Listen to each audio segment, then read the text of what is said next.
အားလုံးပဲမင်္ဂလာပါရှင်စေစတာအနေနဲ့ကြိုဆိုလိုက်ပါရစေ။ယခုတင်ဆက်ပေးမယ့်ကြောင်းလေးကတော့ပိုင်ဆိုင်မှုတွေကိုနှစ်သက်မှာတမိုးကြီးပလဲတွေနဲ့အခုလိုမျိုးချပြလာတဲ့ဝတ်မုံရွှေရဲ့အကြောင်းလေးကိုတင်ဆက်ပေးသွားမှာပဲဖြစ်ပါတယ်ရှင်။တမိုးကြီးပလဲတွေနဲ့နှစ်သက်မှာသူမရဲ့ကြွယ်ဝချမ်းသာမှုတွေကိုချပြလာတာကတော့ဝတ်မုံရွှေပါပဲ။ဝတ်မုံရွှေရအားလုံးသိကြတဲ့အတိုင်းပဲမြန်မာနိုင်ငံရဲ့အချမ်းသာဆုံးတထေးကြီးကိုနိုင်ဖြိုးကျော်နဲ့လက်ထပ်ထားတာလည်းဖြစ်ပါတယ်။မြန်မာနိုင်ငံအနှံ့မှာတထေးကြီးကိုနိုင်ဖြိုးကျော်ရဲ့ပိုင်ဆိုင်မှုတွေကလက်ညှိုးထိုးမလွယ်လောက်အောင်ရှိနေတာလည်းဖြစ်ပါတယ်။ဝတ်မုံရွှေဟာဒီလိုထိတ်တန့်တထေးကြီးတွေနဲ့လက်ထပ်နိုင်ခဲ့တာကြောင့်လည်းဒီလိုတမိုးကြီးတဲ့ရတနာတွေကိုဝှစ်စင်က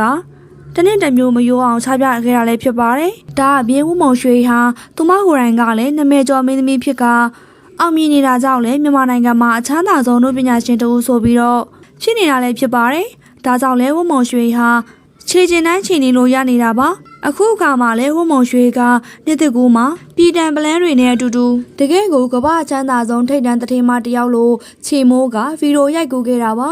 ဝတ်မုံရွှေဟာအိယာပေါ်မှာတမိုးကြီးပရဲတွေများစွာနဲ့အတူတကယ်ကိုအမိုက်စားဗီဒီယိုတစ်ခုကိုတင်ခဲ့တာလည်းဖြစ်ပါတယ်ပရိသတ်တွေကတော့ဝတ်မုံရွှေရဲ့အလားပါနဲ့ချမ်းသာကြွယ်ဝမှုဖက်ရှင်ကြမှုတို့ကိုတကယ်ကိုအားကြနေရလဲဖြစ်ပါတယ်ရှင်အမေရိကတထေးမကြီးစတိုင်ထက်ပိုချမ်းသာကြောင်းဗီဒီယိုဖိုင်တစ်ဖိုင်နဲ့ချပြလာတဲ့ဝင်းမုံရွှေ၏2026ခုနှစ်ရဲ့နှစ်တည်ဦးကာလမှာအနုပညာရှင်တွေရဲ့ထူးခြားတဲ့လှုပ်ရှားမှုတွေတဲကမှအားလုံးကိုအင်အားသင့်သွားစေတာကတော့ထိတ်တန့်မင်းသမီးဝင်းမုံရွှေရဲ့အမကန်ချမ်းသာကြွယ်ဝမှုပြပွဲပဲဖြစ်ပါတယ်။သူမရဲ့အစဉ်တန်းမြန်မာလာတဲ့လှပနေထိုင်မှုပုံစံကိုဗီဒီယိုဖိုင်တစ်ခုနဲ့တင်ဘယင်မာတပားလိုခန့်ထားစွာနဲ့ချပြသွားခဲ့ရပါ။အရင်ကတော့အနုပညာရှင်တွေထဲမှာအချမ်းသာဆုံးလို့ပြောလိုက်ရင်အမေရိကန်နိုင်ငံ Los Angeles မှာနေထိုင်တဲ့စမိုင်းကိုပဲအားလုံးကပြင်းပြကြမှာပါစမိုင်းကသူမရဲ့ဒေါ်လာတန်းနဲ့ချီတဲ့အင်ကြီးနဲ့စိန်တယ်တွေကိုအမြဲတမ်းချိန်မိုးပြလိရှိသူပါဒါပေမဲ့အခုနှစ်သစ်မှာတော့ဝင်းမုံရွှေကစမိုင်းရဲ့အချိန်အဝါတွေကိုဗီဒီယိုဖိုင်တစ်ခုတည်းနဲ့အသာလေးကြော်တက်ပြလိုက်ပါတယ်ဝင်းမုံရွှေကသူမရဲ့အိယာပေါ်မှာသိမ်းမတောင်းချီတန်တဲ့ပြည်တံပလဲအစ်စ်တွေကို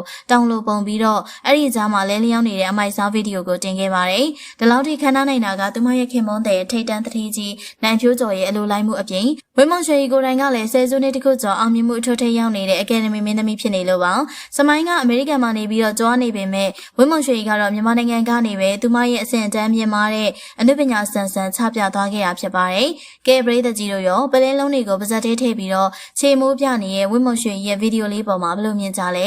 စမိုင်းထပ်ပို့ပြီးချမ်းသာတယ်လို့ထင်ကြလားမိမိတို့ရဲ့အမြင်လေးကိုမှတ်ချက်ပေးခဲ့ပါအောင်နော်လက်တလုံးမှာတော့ဝင်းမုံရွှေကသူမရဲ့အလူတန်းရရောမှုတွေကြောင့်နိုင်ငံတော်ကချီးမြှင့်တဲ့တီတီသူဓမ္မတင်ကီပွဲကိုရရှိတော့မယ်လို့သတင်းထွက်ပေါ်နေပါတယ်။ဒီပွဲကတာရဏရေးမှာထူးထူးချွန်ချွန်လှူဒန်းတဲ့သူတွေကိုပဲပေးအပ်တာဖြစ်လို့ဝင်းမုံရွှေရဲ့အတွက်ကတော့တကယ်ကိုဂုဏ်ယူစရာပါ။ဝင်းမုံရွှေရဲ့ခင်မုန်းဖြစ်သူတထေးကြီးကိုနိုင်ဖြိုးကျော်ကမကြသေးခင်ကပဲကော်တောင်းမြို့မှာရှိတဲ့ရှေးဟောင်းသမိုင်းဝင်ဇီးတီတော်တစုကိုရွှေထီးတော်နဲ့စိန်ဖူးတော်တင်လှူဒန်းပူဇော်ခဲ့တာဖြစ်ပါတယ်